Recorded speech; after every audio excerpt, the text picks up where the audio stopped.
గ్రామాల అభివృద్ధికి ప్రత్యేక ప్రణాళికతో కూటమి ప్రభుత్వం ముందుకెళ్తుందని రూరల్ శాసనసభ్యులు గోరంట్ల బుచ్చయ్య చౌదరి పేర్కొన్నారు. కడియం మండలంలోని పలు గ్రామాల్లో అభివృద్ధి కార్యక్రమాలకు గోరంట్ల శంకుస్థాపనలు చేశారు.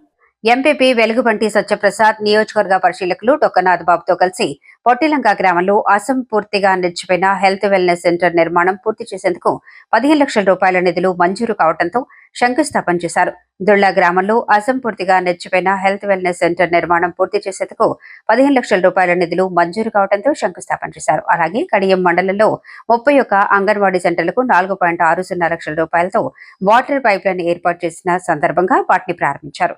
గోరంట్ల మాట్లాడుతూ కడియం మండలంలో అనేక రకాల పనులు చేసేందుకు 9 కోట్ల రూపాయల నిధులు మంజూరయ్యాయని, టెండర్ ప్రక్రియ పూర్తయిన వెంటనే పనులు మొదలు పెడతామన్నారు.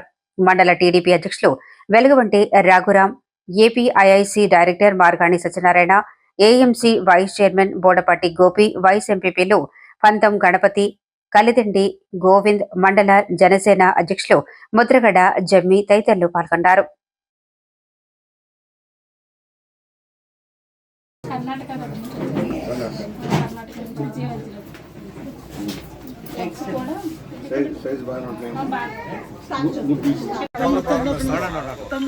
దీంట్లో ఏదైతే ఆగిపోయిన ఈ బిల్డింగ్ కోసం 15 ఫైనాన్స్ నుంచి 15 లక్షలు వెచ్చించి దీన్ని పూర్తి చేస్తా ఉన్నారు. ఒక నెల రోజులు అయిపోతాం, ఒక నెల రోజులు ఇది కంప్లీట్ చేస్తాం. అదేవిధంగా విలేజ్ హెల్త్ క్లినిక్ 14 లక్షల రూపాయలు దాంట్లో కూడా కేటాయింపోయింది. ఆ రెండు కంప్లీట్ అయిపోతే బిల్డింగ్లు అందుబాటులోకి వస్తాయి. ఇది కాకుండా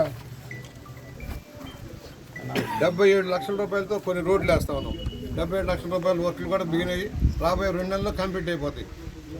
మార్చి ఎండింగ్ కల్లా ఈ మొత్తం దొడ్డల వరకు వర్క్లన్నీ కంప్లీట్ చేసుకోండి. పెద్ద గ్రాంట్ ఏమవుతుందో దాంట్లో వర్కౌట్ చేస్తాం. ఇప్పుడు జల మిషన్ మీదే మన పోరాటం నడుస్తుంది. జల మిషన్ కనుక వస్తే కొంత సమస్య పరిష్కారం అవుతుంది. డ్రైన్ల సమస్య ఉంది మనకి, ప్రధానమైనది డ్రైన్ల సమస్య. దాని మీద కొంచెం సర్వే జరగాలి.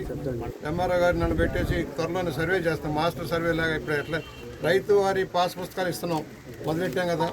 అది అలాగే రాబోయే రోజుల్లో సర్వే కూడా చేసి డ్రైనేజ్ వ్యవస్థ మీద కూడా కడియం మండలం వరకు ప్రత్యేకించి సర్వే చేయించి దాన్ని కంప్లీట్ చేసి మార్గం ఏర్పాటు చేయాలి. నీరు వెళ్ళే మార్గాలు ఏర్పాటు చేయాలి. దాని మీద వర్కౌట్ చేస్తాం.